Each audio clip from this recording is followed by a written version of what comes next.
El pasado septiembre, el doctor Javier Santos, traumatólogo del Hospital de la Virgen de la Victoria, llevó a cabo en Málaga la implantación de la primera prótesis EndoExo en España, sistema pionero de Europa en la osteointegración protésica de pacientes amputados. Dicho proceso tuvo 3 fases. Una intervención para implantar el vástago en el fémur del paciente. Una segunda intervención para situar el vasto externo del implante. Por último, el acoplamiento del cilindro de seguridad y del adaptador, con la colocación de la prótesis externa. Para este proceso se desplazó desde Alemania el Dr. Horst Taschow, referente mundial.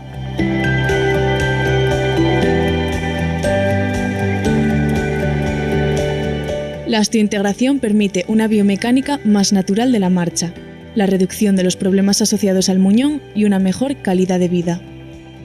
Tras 4 meses, el paciente ya tenía gran movilidad en la pierna y prácticamente no necesitaba apoyo.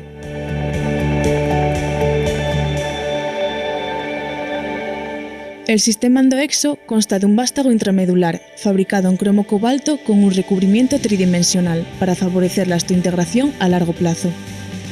El material y su recubrimiento son biocompatibles e hipoalergénicos, y su diseño puede ser estándar o customizado para adaptarse a cualquier anatomía. El módulo puente es la conexión modular entre los componentes endo y exo del sistema y permite adaptaciones futuras sin necesidad de nuevos procedimientos quirúrgicos. El cilindro puente funciona como elemento de seguridad rotacional ante movimientos extremos del miembro. Los más de 50 adaptadores de conexión nos brindan una perfecta alineación a la pierna, y su conexión universal se ajusta a todos los sistemas protésicos del mercado.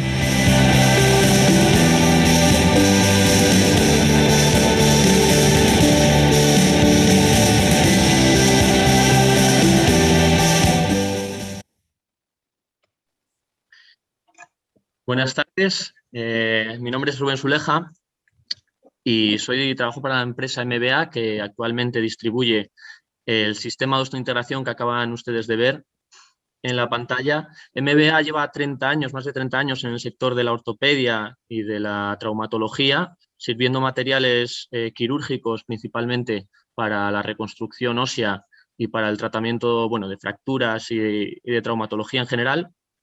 Y desde hace un año nos hemos hecho con la distribución en España, Italia y Portugal del sistema que acaban de ver y del que vamos a hablar hoy, para pacientes amputados.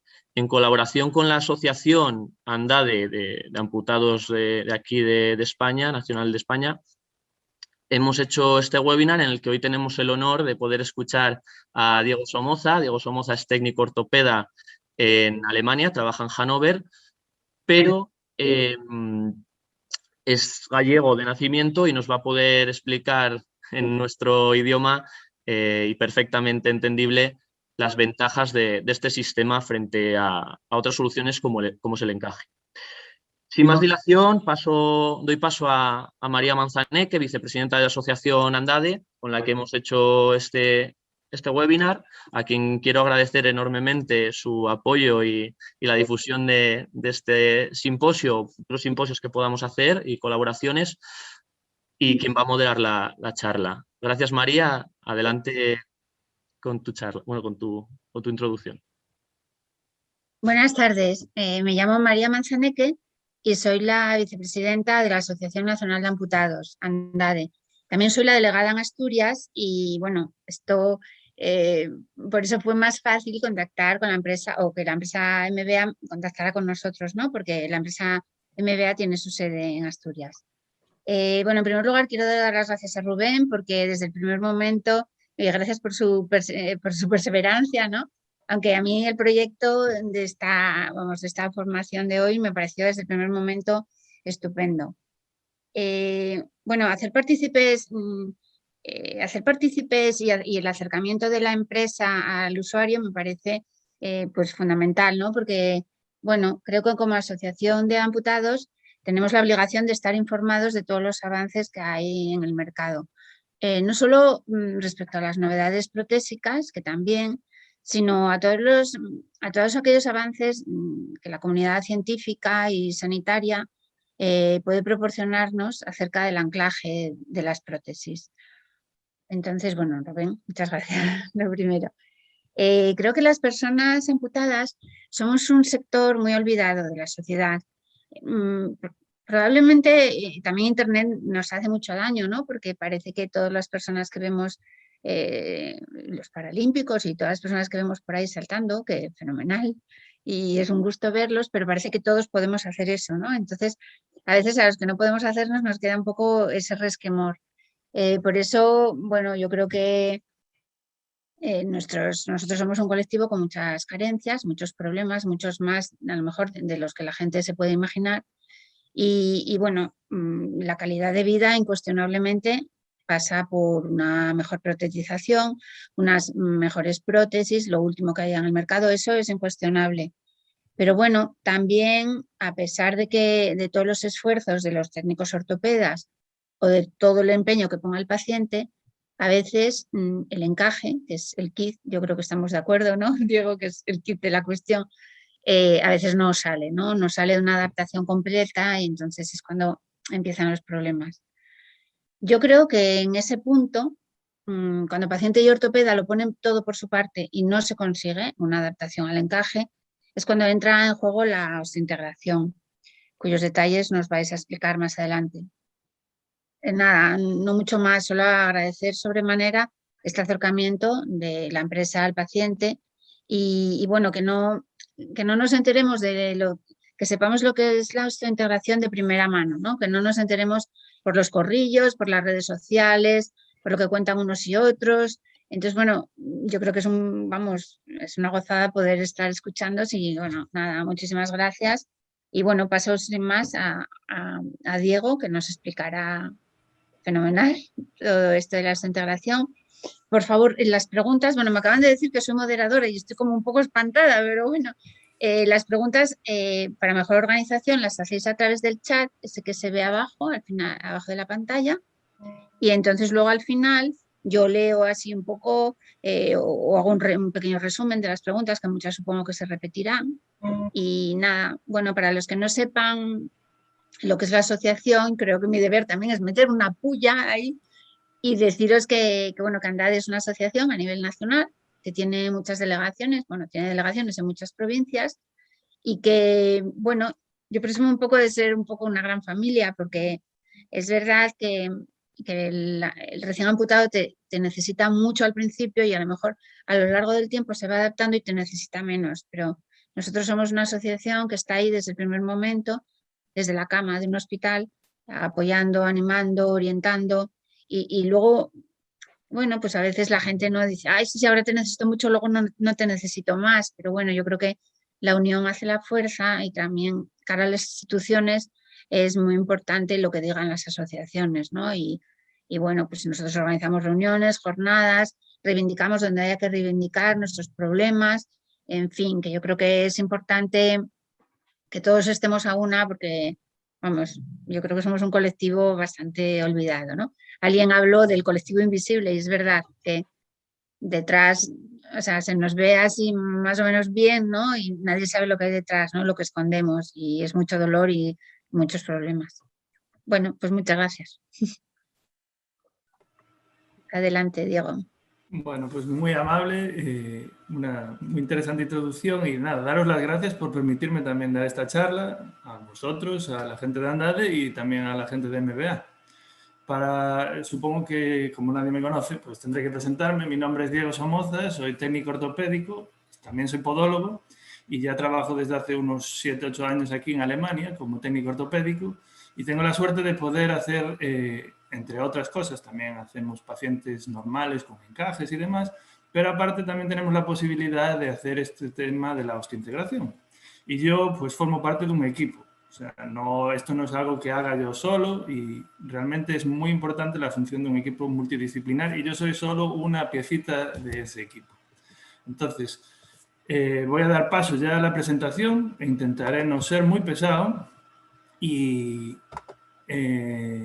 bien, iré un poquito rápido porque hay un montón de temática, hay un montón de cosas que explicar y trataré de tocarlas todas un poquito para luego, al final, pues si quedan preguntas, responderlas. Bueno, pues una cosilla que les pediría a la gente que esté viendo en esta presentación es que tenga respeto de los pacientes y de las imágenes que aquí se usan, que no las vayan divulgando, porque hay que mantener la protección de datos y la privacidad de nuestros pacientes. Diego, perdona, todavía Sí. no vemos la presentación. No sé si... Perdón. Pues a ver que voy. Aquí está. Ya va. Ahora se debería de ver, ¿no?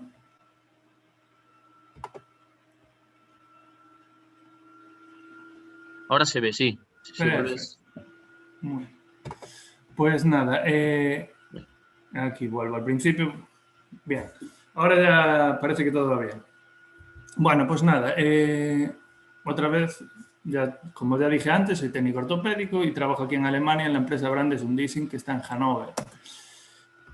Me repito, intenten no divulgar estas imágenes y respetar la privacidad de nuestros pacientes. Van a salir un montón de vídeos e imágenes y bueno, espero que así sea.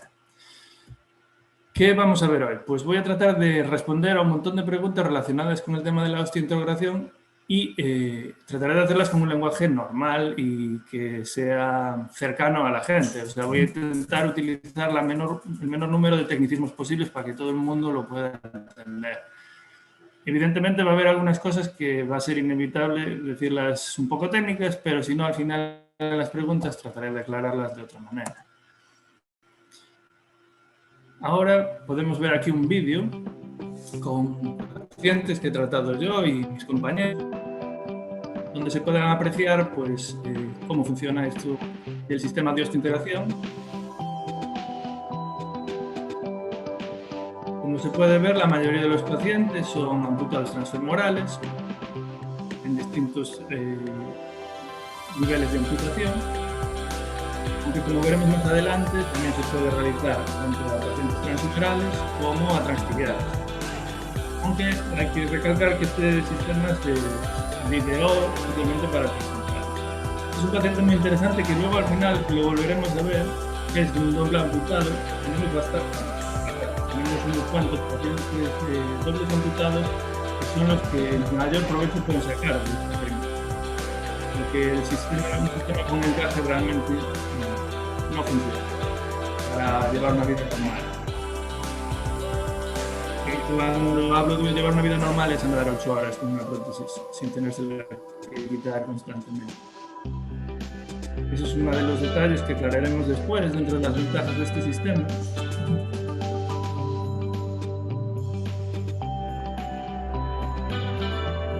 Estos pacientes hicieron rehabilitación con nosotros. En nuestro equipo tenemos una fisioterapeuta con la cual trabajamos los dos juntos para optimizar las rodillas y la alineación y al mismo tiempo adaptarla a cómo va evolucionando el paciente a lo largo de la misma. Porque la alineación va a variar en función de cómo vaya mejorando pues, la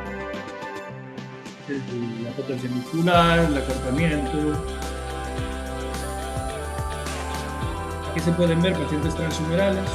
Al principio pues, hemos tenido que desarrollar una forma de conectar los sistemas mioeléctricos y hemos tenido que experimentar de todas las maneras para conseguir una buena conexión.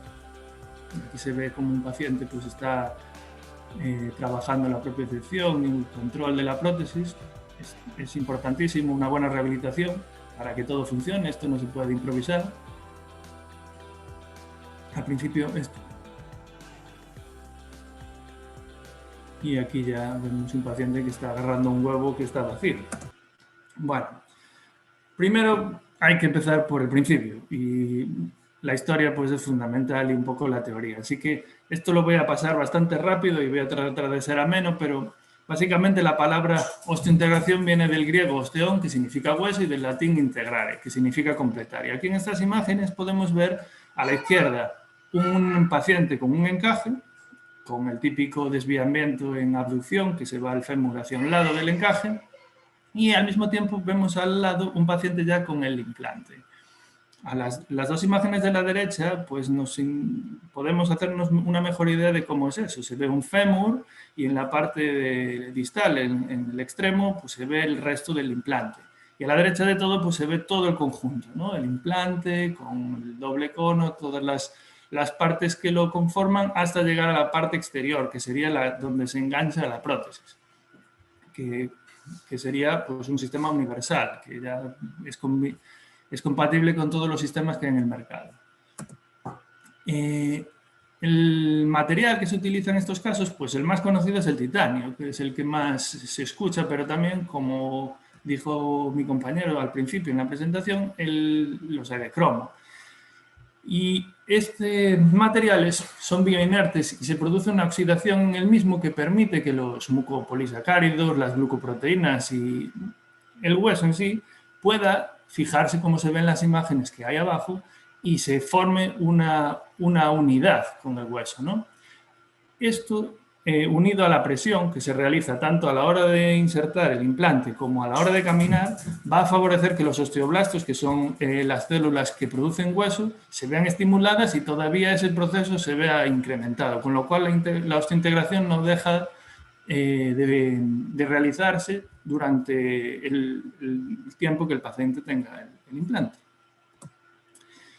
Y aunque hay mucha gente que se piensa que esto es algo pues novedoso que vino ayer, la realidad es que no, y es un poquito interesante la historia. Esto viene desde el 1952 y como muchos descubrimientos médicos pues fue por casualidad.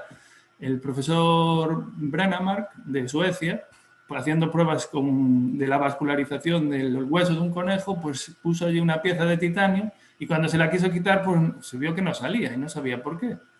Pues experimentando con esa sorpresa, se desarrollaron más adelante lo que todos conocemos como los implantes dentales. Y basándose en esa idea de los implantes dentales, su hijo, Richard Brennemark, en los años 90, dijo, pues vamos a probar a hacer esto, pero en el hueso de un amputado. Y así fue como se desarrolló el implante para amputados, desde los 90. Y ya, pues, diferentes países intentaron sacar su sistema, ¿no? Pues desde Inglaterra, Alemania, Holanda, Chile, Australia, incluso España. Más adelante haré una pequeña reseña para enseñar cómo son estos otros, por curiosidad, y compararé un poquillo para mostrar por qué nosotros utilizamos el sistema de ESCA, el sistema alemán.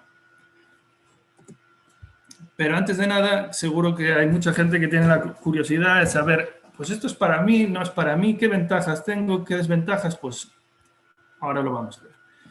Las ventajas, pues una muy importante, que no hay más encajes. No hay más trastornos cutáneos, no hay más rozaduras, ni ampollas, ni puntos de presión de un encaje.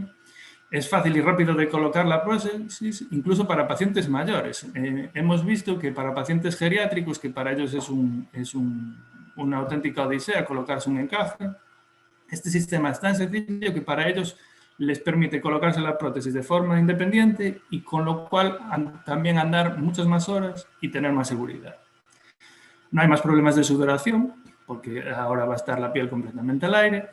La transmisión de la carga es directamente al hueso, con todos los beneficios que eso conlleva, de osteoporosis, de problemas de acortamientos de fascias, de tejidos blandos y demás. Uno se puede sentar de manera cómoda, y hablamos no solo de sillas, sino también en el inodoro. No más incomodidad en el uso del baño. Aquellos que tengan una prótesis transfemoral ya saben el problema que es ir al baño y la higiene íntima. Hay un detalle muy importante y es muy curioso, que es la osteopercepción, que es que muchos pacientes consiguen sentir por dónde van pisando, qué tipo de textura, si es arena, si es hierba, si pasa un gato al lado de la prótesis, ellos lo notan y les ayuda a controlar la prótesis y a sentirla una parte más de sí.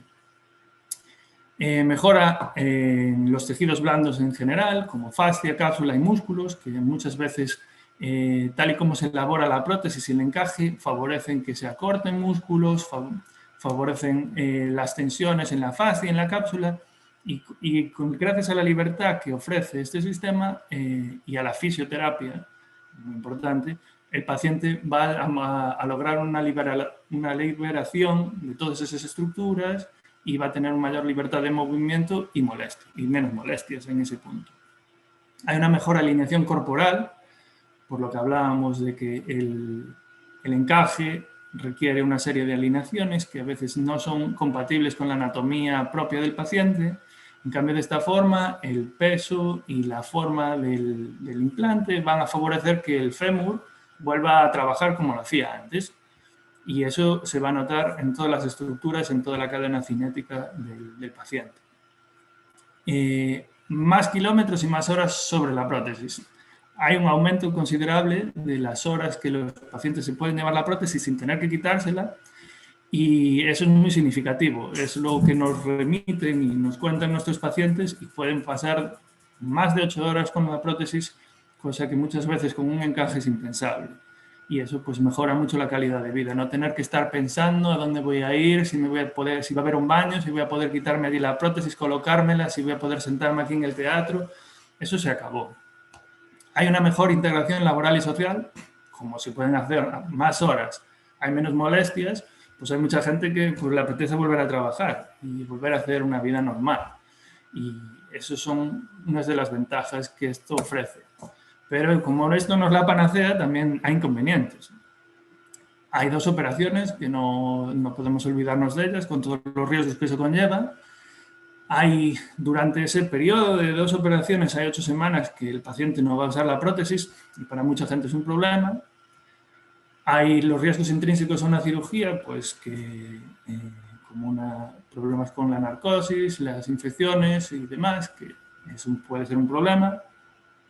El estoma, que es la parte por donde sale el implante, ¿no? A través de la piel, que sería como un ombligo, es una nueva entrada de infecciones teórica, y esto lo vamos a desarrollar un poco más adelante, pero no hay que olvidarse que está ahí. O sea, es una realidad y no podemos cerrar los ojos ante eso.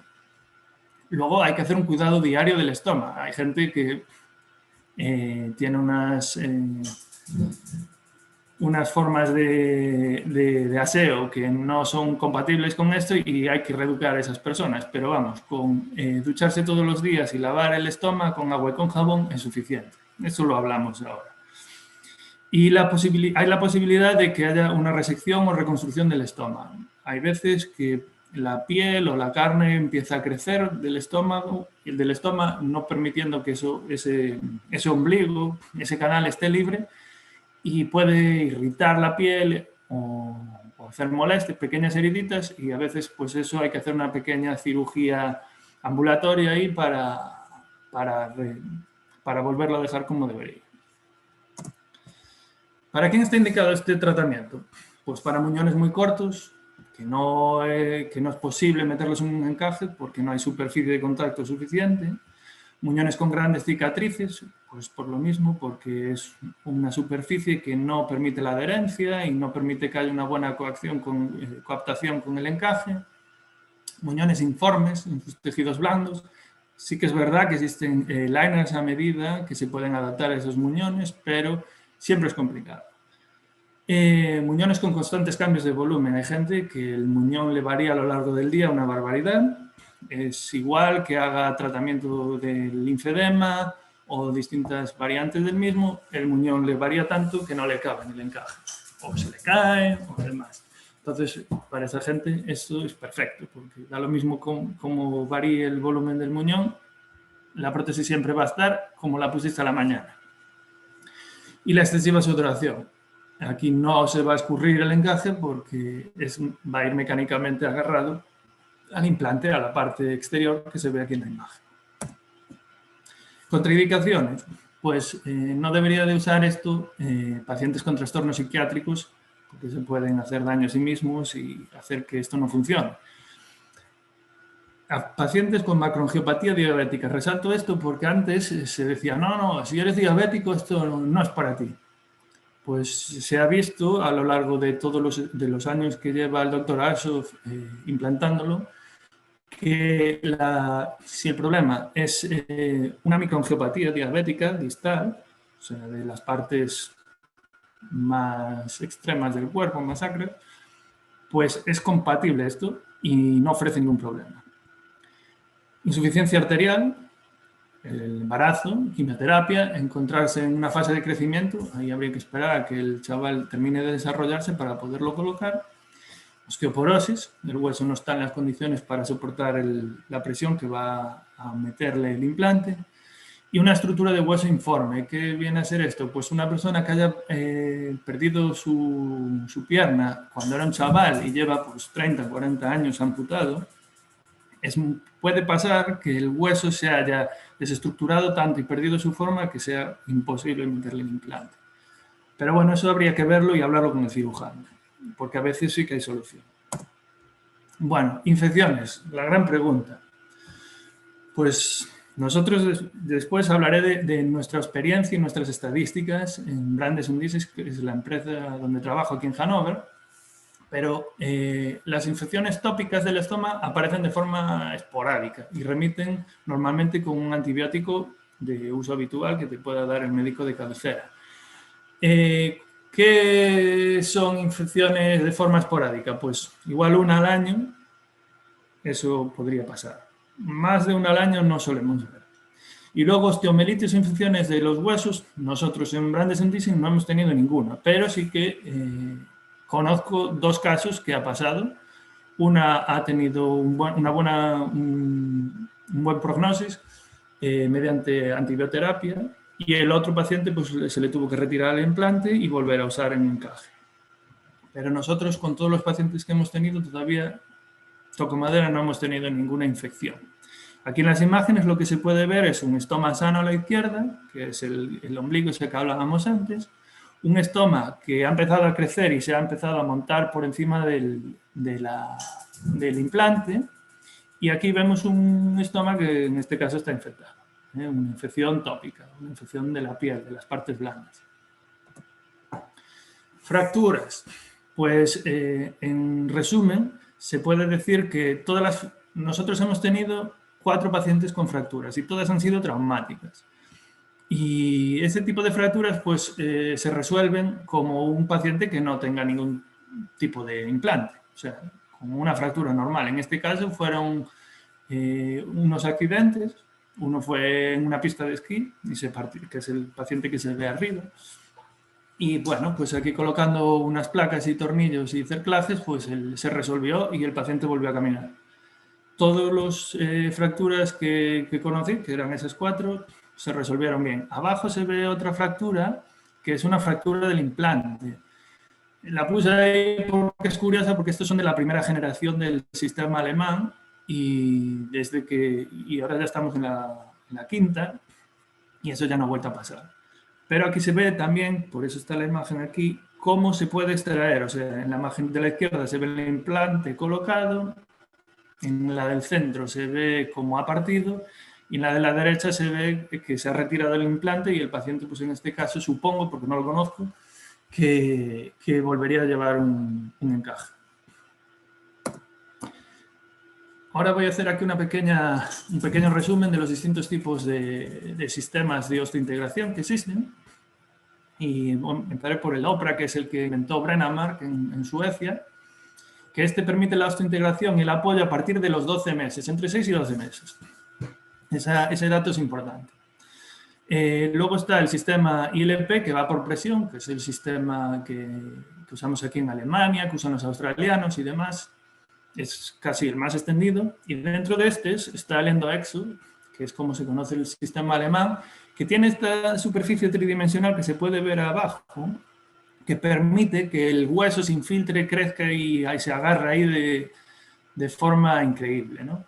Luego, a su vez, pues se pueden diferenciar en cómo se fabrica, por fundición, por impresora 3D torneado, pero básicamente el sistema de fundición es el que va a evitar que se pueda partir el implante.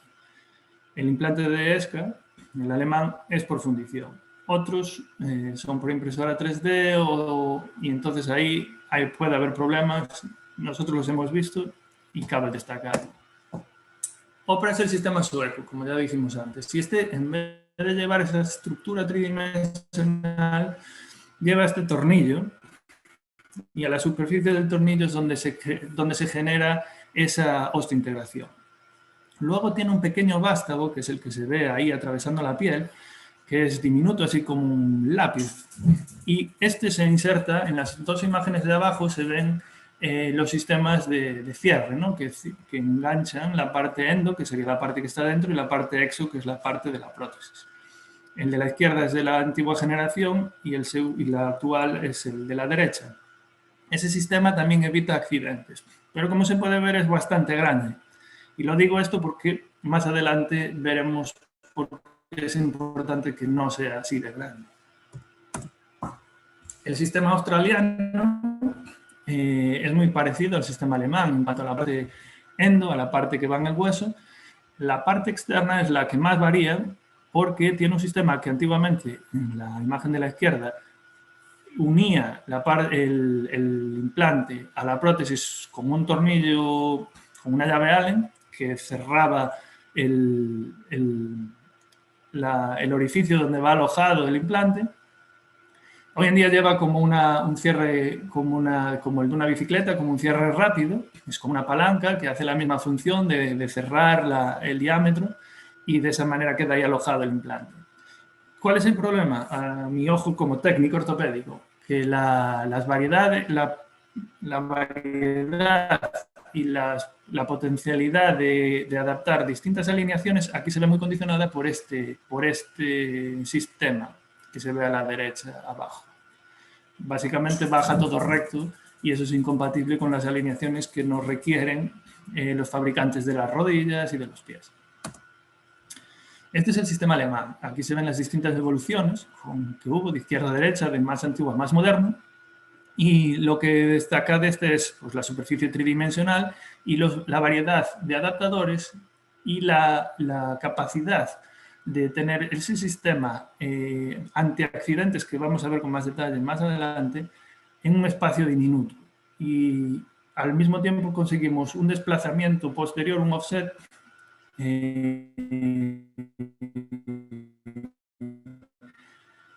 muy grande en un corto espacio longitudinal, con lo cual vamos a poder tratar pacientes con muñones largos, que con los otros sistemas no se puede.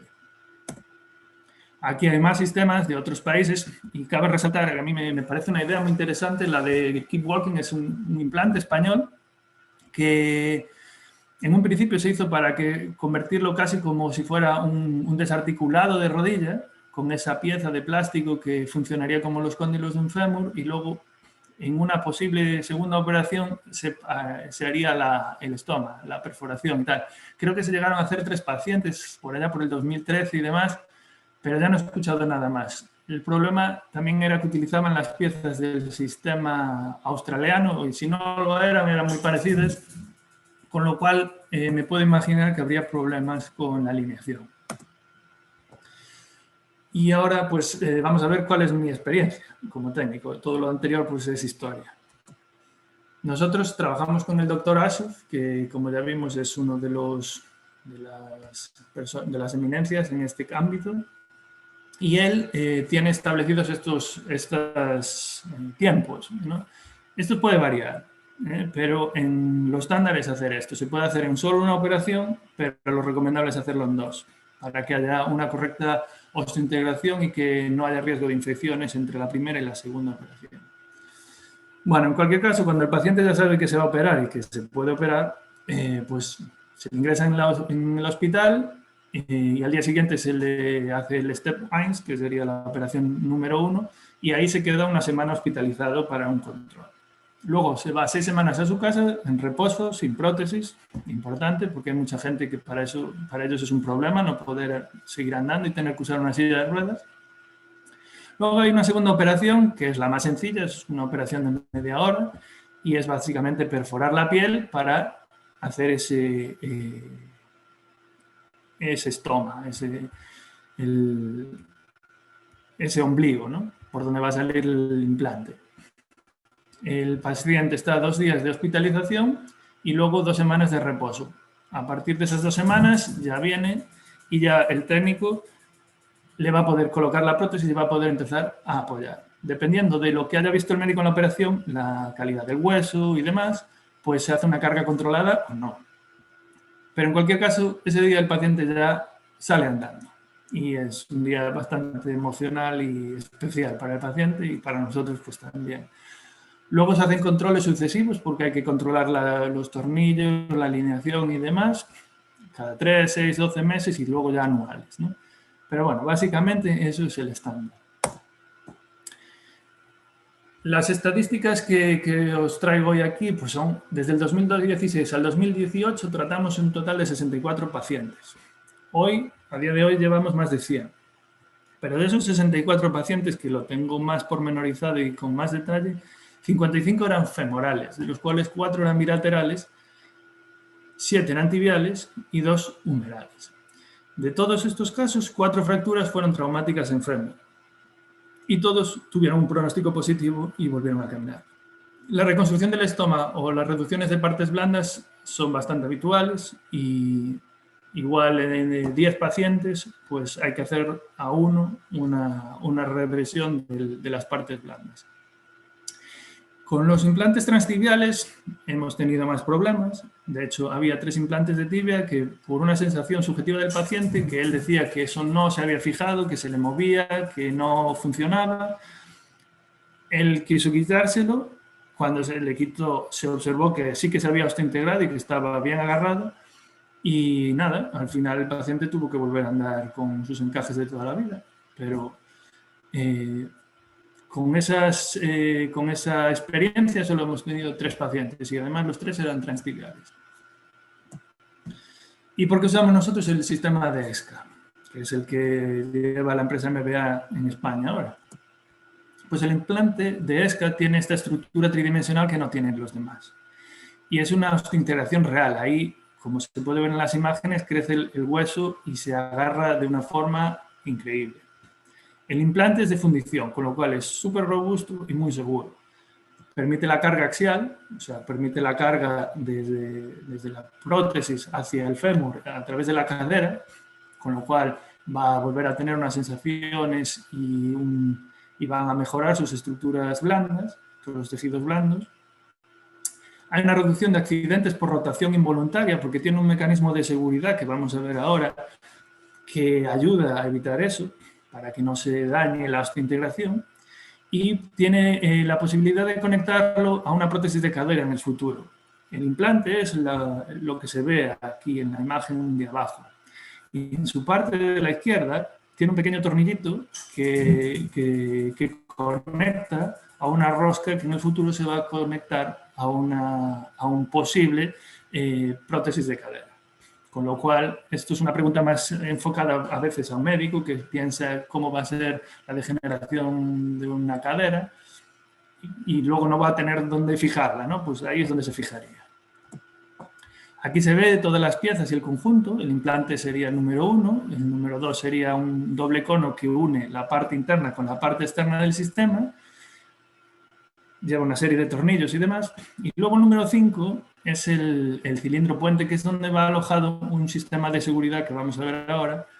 Y el adaptador de conexión, que lo que hace es como una bayoneta que permite colocarse la prótesis en menos de 2 segundos, en 1 minuto o menos. O sea, el paciente introduce ese cilindro puente dentro de ese círculo, que es como una ollita, gira la rosca y ya queda eso cerrado. Y para mayor seguridad tiene un tornillo, que sería el número 7, más o menos por donde apunta la flecha del número 7, que con una llave dinamométrica que le damos al paciente va a quedar siempre apretado a la misma presión.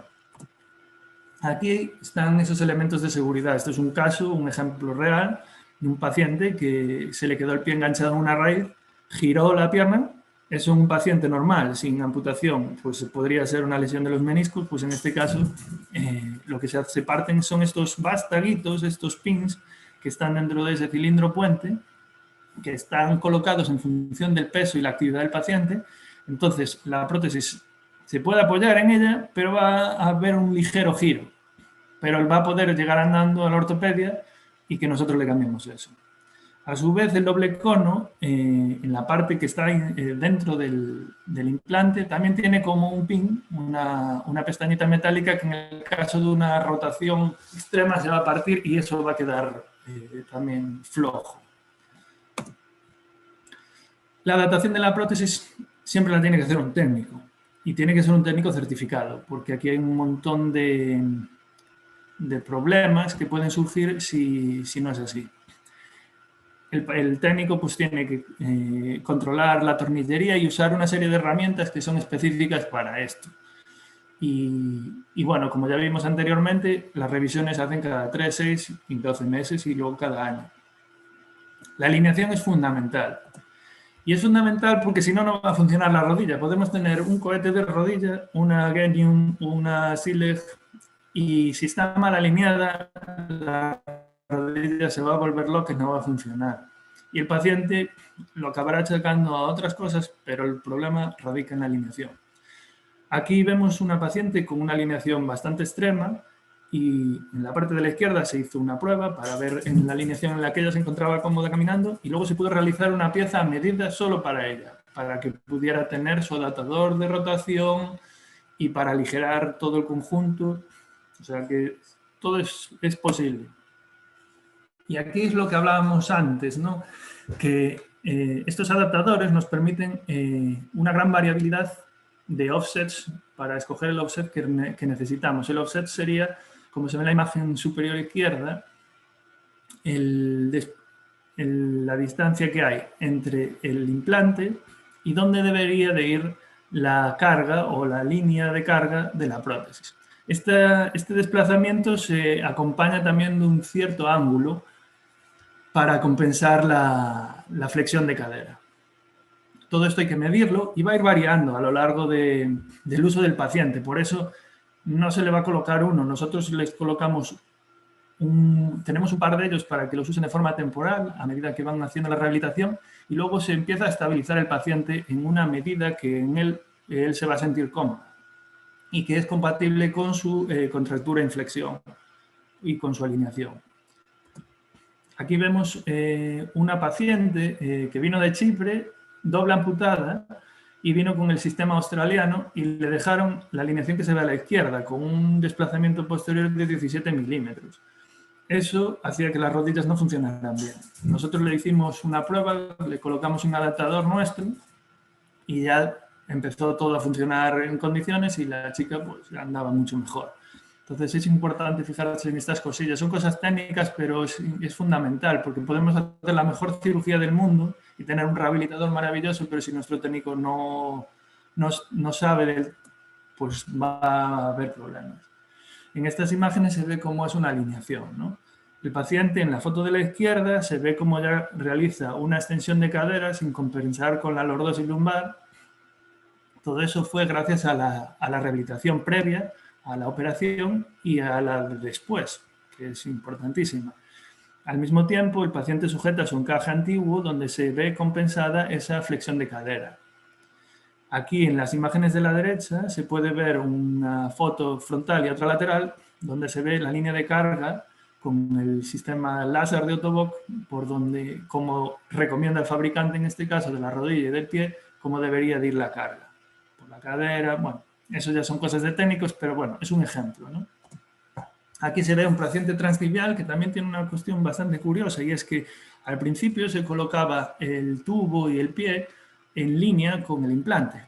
Y con el profesor Blumentritt en el laboratorio que tiene en Duderstadt observamos que los pies de fabricación estándar son incompatibles con esa alineación y por eso también hay que hacer un offset, un desplazamiento posterior. En esta imagen no se ve muy bien, pero también se ve, se puede uno imaginar que es parecido al transfemoral en cuanto a que hay que llevar el tubo y toda la estructura un poquito hacia atrás para que funcione como debe de funcionar el pie. Esto es un paciente con un implante transhumeral. La gran ventaja es que ya no va a tener que llevar una cesta, un encaje que le limita la circunducción del hombro y va a tener una gran libertad de movimientos en la cintura escapular.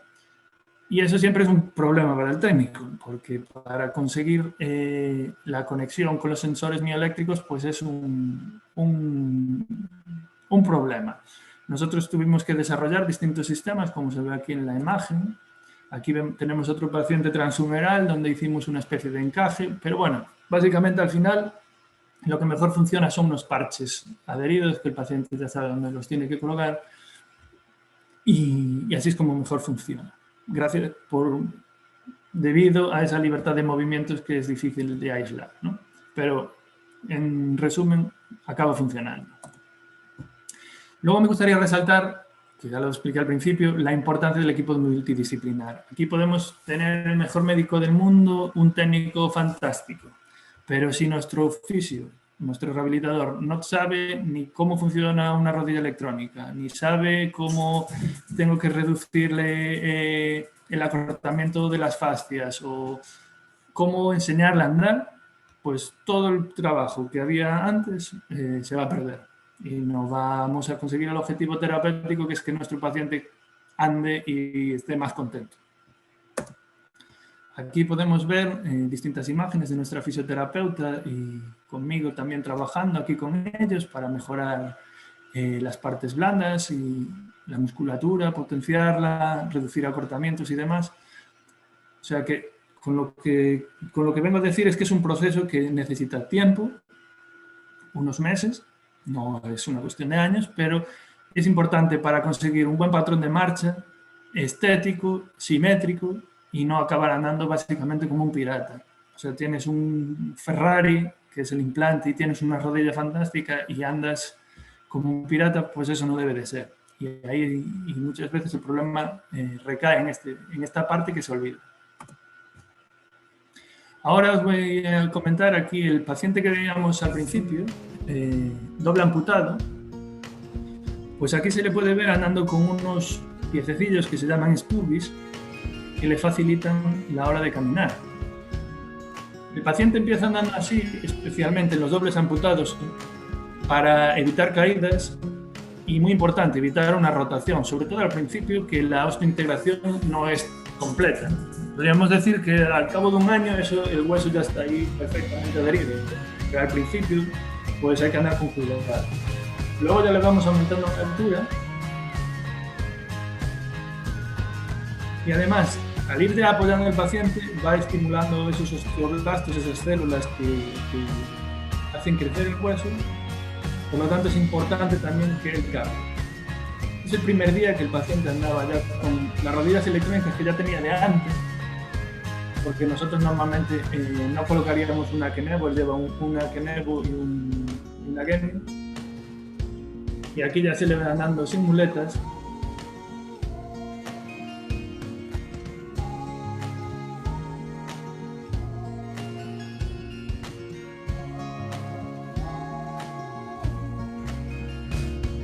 Aquí se le ve que va a sentarse él solo, sin ayuda. Él lleva las prótesis todo el día y se las quita a notas. Aquí se le ve subiendo una escalera, subiendo y bajando.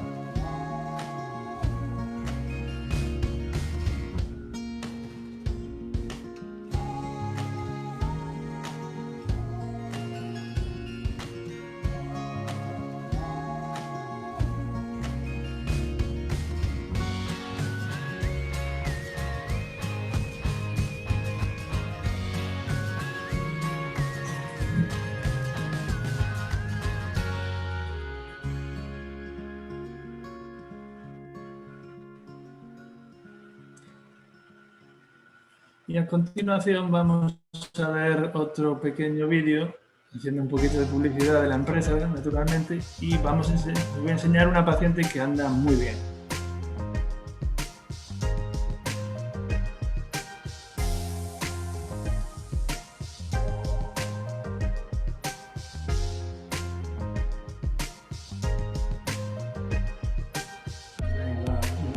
Va subiendo, alternando las escaleras. Y ahora las baja, también alternando. El tema de subir y bajar escaleras alternando es algo que se debe de hacer al final, cuando ya el hueso está perfectamente osteointegrado. No hay ningún riesgo de hacer un momento de fuerza muy grande en el hueso. Estos son mis compañeros, los que formamos el equipo de osteointegración en la empresa Brandes Undissing en Hannover. Y ahora, pues, si tienen alguna pregunta, pues trataré de resolvérsela. Así que, adelante, María, a ver si hay alguna pregunta. Bueno, Diego, fenomenal, ¿eh? La verdad es que yo creo que nos solventó dudas que teníamos y bueno, todo muy claro.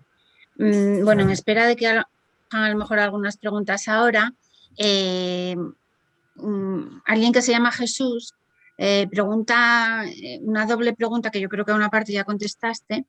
¿Qué problemas hay con la osteoporosis? Caídas y posibles fracturas de huesos, eso ya lo contestaste. Dices que no está contraindicado en principio para gente que tiene osteoporosis, pero los problemas de huesos inherentes a la edad, bueno, a las mujeres por la menopausia, ¿no? La osteoporosis por la menopausia, la osteoporosis propia de la edad, ¿qué contraindicaciones hay con eso? O si el mismo vástago fomenta la osteoporosis. Pues eso es una pregunta quizás para un cirujano, pero Ya. dentro de las limitaciones que yo pueda tener, efectivamente, la osteoporosis es un problema. Si el hueso no es capaz de poder soportar el implante, no lo van a colocar.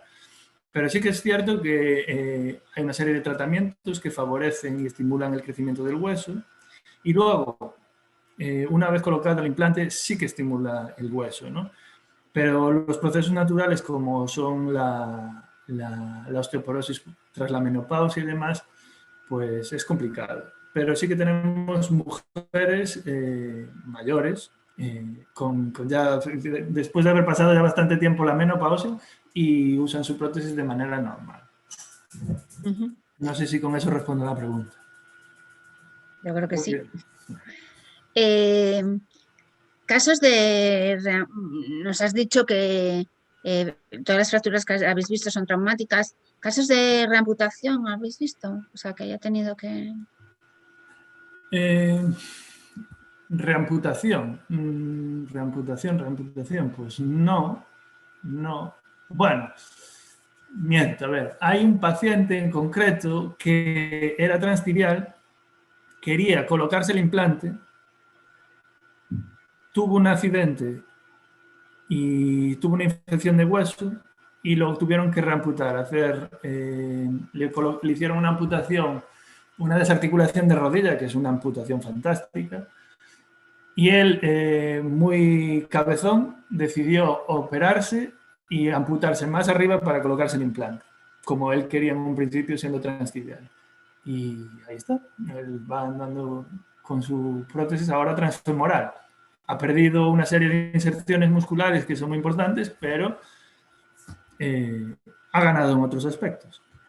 Ya. También hay una pregunta, Diego, relacionada con el proceso de osteopercepción a través de la prótesis.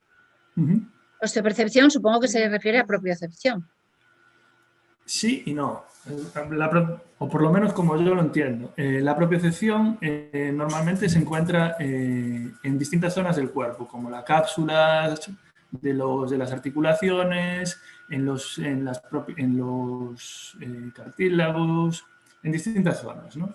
Entonces eso es lo que nos permite, pues cuando cerramos los ojos, pues saber si tenemos los brazos arriba o abajo, o si estamos como estamos, ¿no? Pero la propiocepción en este caso es le permite al paciente, a través del hueso, de las vibraciones, ya no solo percibir la superficie o si alguien contacta, la temperatura y demás, pero la propiocepción yo la definiría, o creo que la definición es más otro tipo de sensores que tiene el cuerpo para saber dónde se encuentra. Y osteopercepción, no sé, ¿se referirá a eso? Sí, la osteopercepción es esa propiedad que tiene el hueso de, a través de las vibraciones, notar qué está pasando. Hay algo ahí. Sí. Un caso muy curioso es, por ejemplo, ahora hay una especie de auriculares que no se colocan en el oído, sino que se colocan en el hueso de la mandíbula y a través de las vibraciones se escucha, ¿no? Pues esa es una vibración que lo que se hace es vibrar el hueso. Pues sería un efecto similar, no es lo mismo, pero sería un efecto similar. Sí.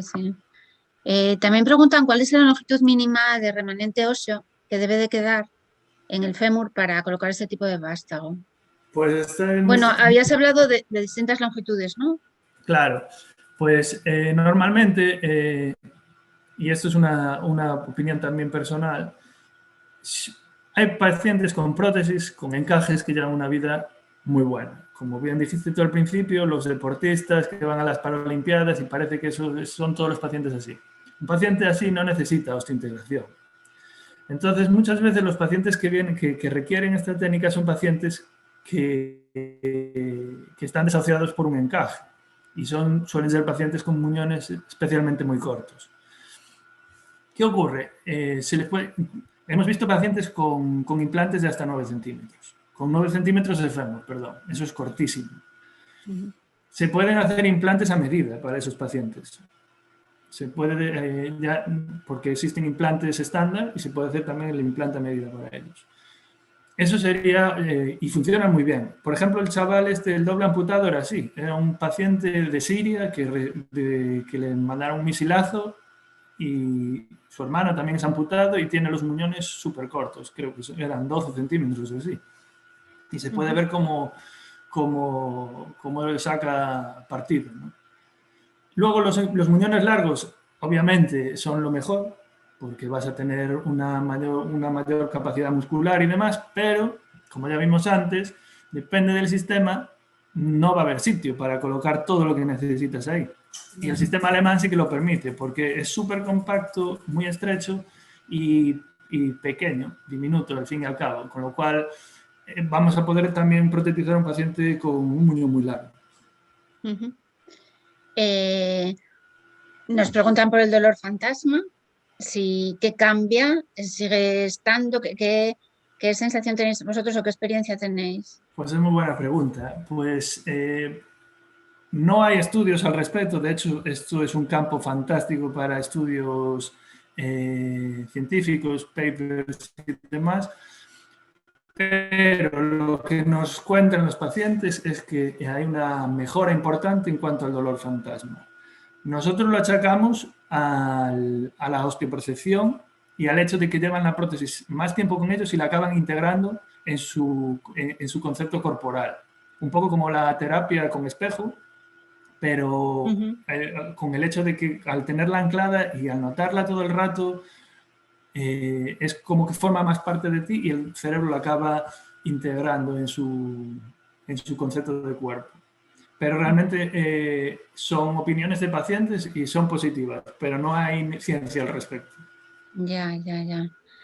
Nos pregunta por el tema de infecciones, pero yo creo que a lo mejor llegó tarde a la presentación porque nos habías hablado un poco de la experiencia que teníais en infecciones, ¿no?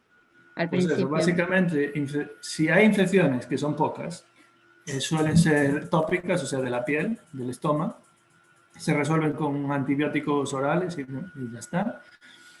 El paciente solo necesita lavarse con agua y con jabón, ducharse todos los días, ponerle allí la alcachofa de la ducha y con eso es suficiente. Se puede bañar en el mar, se puede bañar en una piscina clorada. No se debe de bañar en un lago, y menos un lago con poca agua por distintos tipos de bacterias que puede haber ahí, ni en los jacuzzis, que hay el agua y la carga de oxígeno que tiene favorece las bacterias. Pero luego en el mar y ríos y demás no es un problema. Y lo pongo esto como ejemplo para que se vea que no hay que tener una especial obsesión con el estoma ni una higiene escandalosa. De hecho, el estoma, el ombligo ese, la parte que une, está excretando una secreción más o menos grande, suelen ser como gotas, todos los días. Por eso tiene esa capa de silicona, ese circulito de silicona donde van unas gasas que recogen ese líquido. El estoma se convierte en una especie de encía. O sea, la textura es como una encía y está secretando eso. Esa secreción, junto con el microbioma, que son las bacterias propias de nuestro cuerpo, evitan las infecciones. Se ha visto con la experiencia, porque al principio se hacía un estoma súper largo y con muchas partes blandas, con mucha carne, que eso favorecía las infecciones que se quedaran ahí. Y ahora se está haciendo un estoma muchísimo más corto, con lo cual, desde que se hace esa técnica, no hemos tenido ninguna infección más. Y menos incluso de partes blandas. En resumidas cuentas, el cuerpo, eso hay que dejarlo que que funcione como una parte más de nuestro cuerpo, abierto, sin taparlo, sin tratar de hacer eso, de poner gasas ni nada, ahí cerrándolo, sino que tiene que circular el aire, tienen que entrar las bacterias propias de nuestro organismo, nuestro microbioma, que nos van a ayudar a luchar contra las bacterias que no nos interesan, y luego esa secreción continua, que también tiene una parte negativa, porque hay que contarlo todo, ¿no? Que esa secreción es serosa y tiene muchas proteínas y a veces se pega, sobre todo a las mañanas, cuando uno se despierta se pueden hacer ahí unas pequeñas adherencias que pueden resultar molestas. Se lava con agua y entonces la proteína se despega de entre la carne y el implante, o la parte del implante y ya está. Es como Hombre, yo creo... que se te queda un pelito ahí, como si se quedara un pelito ahí enganchado. Claro. Yo creo que más, o sea, bueno, a mí por lo menos me preocupa más un poco las infecciones óseas, ¿no? Aquellas que no vemos. Claro, esas no, ya como comenté, Claro, los por clientes eso nuestros, de los 100 que tuvimos hasta ahora, habías... no hemos tenido ninguno. Claro, De claro. los que sí que conozco, de los que tuvo el doctor Aschoff cuando estaba en Lübeck, en vez de en Hannover, tuvo 2 y uno le tuvieron que explantar, tuvieron que retirárselo. Sí, sí, sí. Habías comentado al principio, sí. Bueno, claro, en cuanto hay preguntas sobre los costes, ¿no? De esto, y esto sí que, digo, no nos puede responder en España cómo será, ¿no? Eso tendréis que acudir a MBA, poneros en contacto con ellos y ellos os explicarán un poco el coste. Si la técnica se realiza en centros sanitarios públicos o todos son privados, la seguridad social entienden que no lo cubre o si lo cubre, en Bueno, fin, yo os esta puedo serie hablar de de mi preguntas, experiencia. por eso, tu Aquí Si en quieres, experiencia... Alemania, Diego, como tú trabajas en Alemania, tal vez esto aquí en España no tengas la experiencia, ¿no? Por contestar a esa pregunta, nosotros ya hemos realizado un caso el año pasado, que fue cuando empezamos a distribuir el sistema en España. Hemos hecho un caso en un centro público en Andalucía. Ha sido totalmente cubierto por la Seguridad Social en ese caso y dependerá también de cada centro. Por también notificarlo ya, MBA está en todo el territorio español y dará soporte y formación que antes Diego decías que era muy importante, la parte de la ortopedia, del técnico ortopeda. Daremos también mucho soporte y formación y certificaremos a los técnicos ortopedas para que sean capaces de poner esta prótesis bajo licencia, o digamos el enganche a esta prótesis. Y luego también llevamos presentes en prácticamente todos los hospitales de España desde hace casi 30 años. O sea que en ese aspecto, pues yo creo que quedaría respondida la pregunta. Ahora, Diego, si tú quieres contestar la parte de Alemania.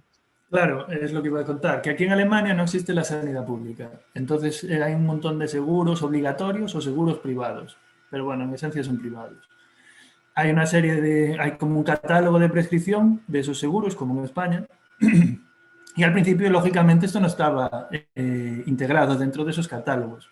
Y al principio, cuando nosotros les mandábamos los presupuestos de esto, pues la gente de los seguros pues alucinaba, decía, pero primero, ¿qué es esto?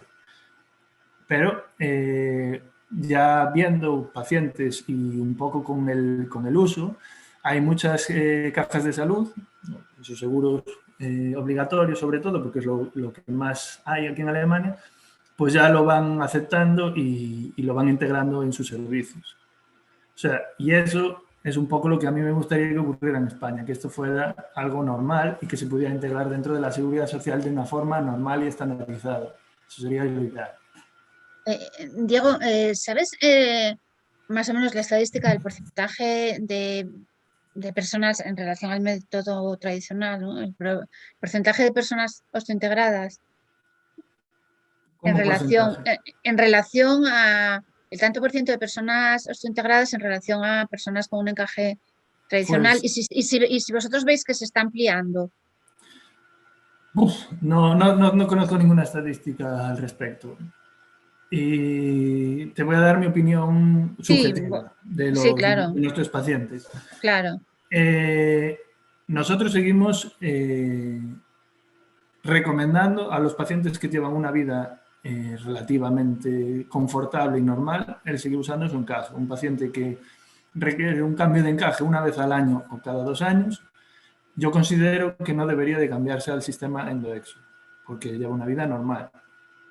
Y si trabaja con la prótesis y demás, pues bueno.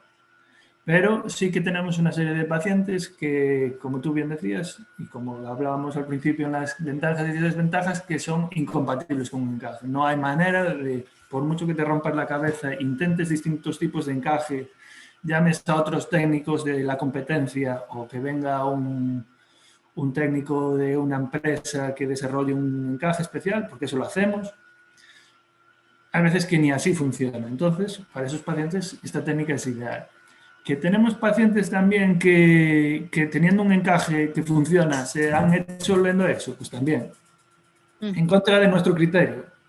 ¿Y que les va bien? Sí. O sea, los pacientes transfemorales, una cosa que todos dicen es que volverían a hacerse la operación. O sea, es la mejor decisión que tomaron, por confort y por calidad de vida. Pero, claro, es una decisión personal y que conlleva una serie de riesgos. Pero básicamente es eso. Habías hablado... Perdón, que me fui por los cerros de Úbeda. ¿Cuántos pacientes? ¿Cuántos pacientes? Pues igual de 100 pacientes que tengamos, igual 2 son EndoExo. Ya. Muy bien. Una pregunta técnica.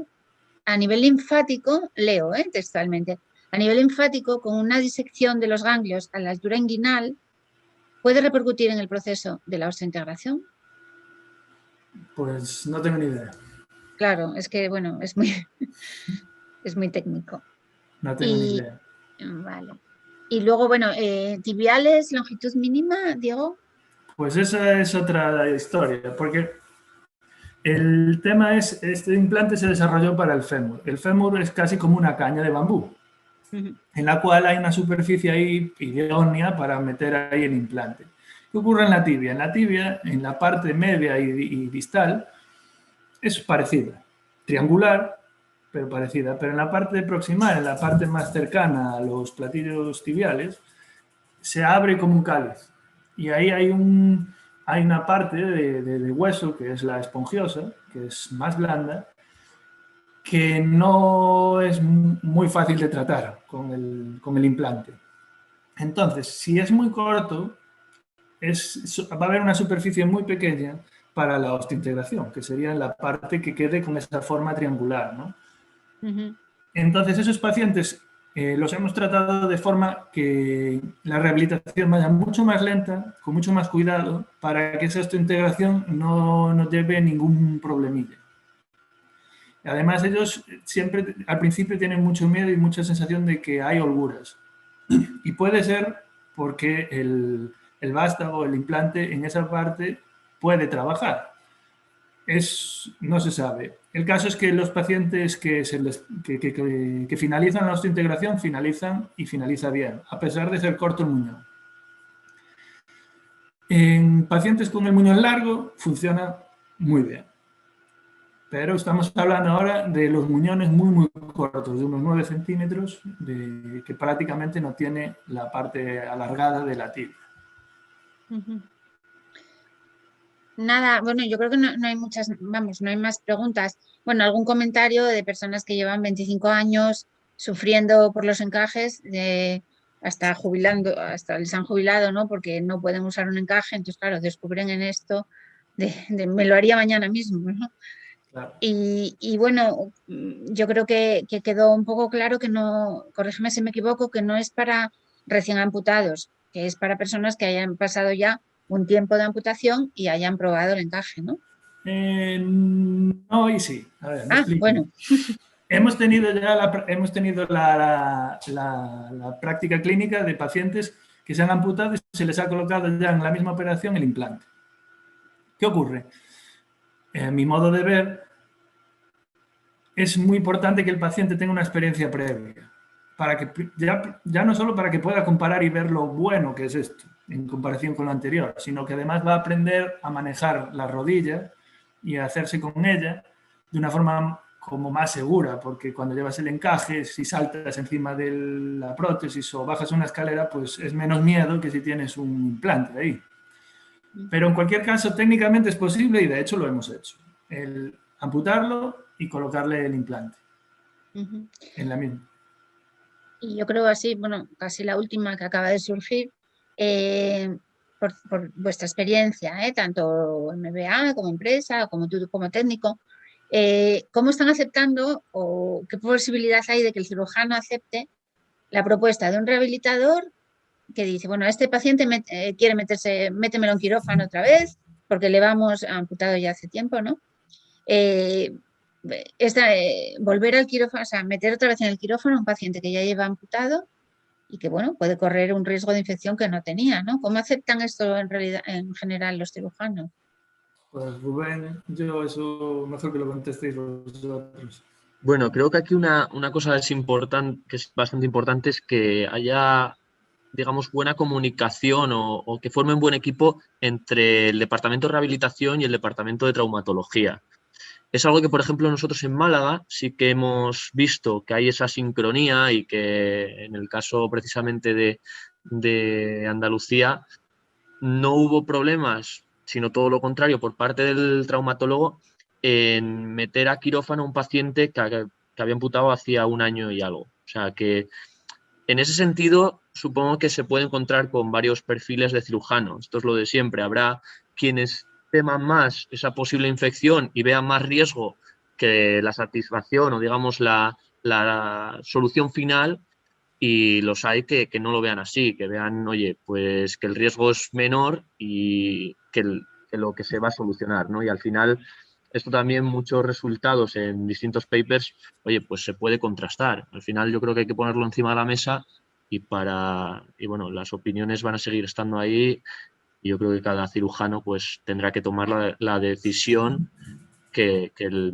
mejor sepa él conveniente para el paciente. O sea, que la última palabra al final obviamente la tiene también el traumatólogo, la tiene el rehabilitador y serán los que tengan que tomar la decisión.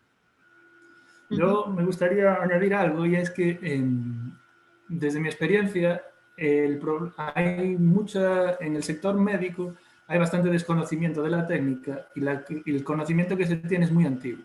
Esta técnica ha evolucionado un montón y al principio pues los resultados no eran como los que hay hoy en día. Y ese desconocimiento favorece que muchas veces incluso médicos de pacientes nuestros le digan, ¿pero a dónde vas? No te hagas eso, estás loco. O fisioterapeutas que dicen, no, yo eso no lo toco, a mí no me metas eso. O sea, falta mucha publicidad, faltan muchos estudios. Estudios hay un montón de estudios. Lo que pasa es que no son relevantes en el ámbito científico. O la gente no le da por leerlos, pero están ahí. Y si tenéis curiosidad, yo tengo un montón de ellos que os los puedo pasar. Pero básicamente es desconocimiento. Y un ejemplo que a mí me gusta decir es el de los implantes dentales. Los implantes dentales se llevan usando desde hace un montón de tiempo y hoy en día nadie pone en duda eso o vas al dentista y te explica 4 cosas y te lo coloca sin muchos miramientos. Y realmente hay mucha gente yo tengo 2 implantes, por ejemplo, dentales. Y cuando me lo colocaron, yo pensaba que la encía iba a cerrar eso, iba a quedar eso de forma hermética. No. Eso es igual que en el estómago del muñón, del fémur. Y más bacterias que hay en la boca no las tenemos ahí abajo. Entonces, hay que ponerlo todo un poco en contexto y ver cómo la industria del implante bucodental supo manejarse y extenderse de otra forma, y esto pues realmente se ha quedado ahí a pesar de la evolución que ha sufrido, ¿no?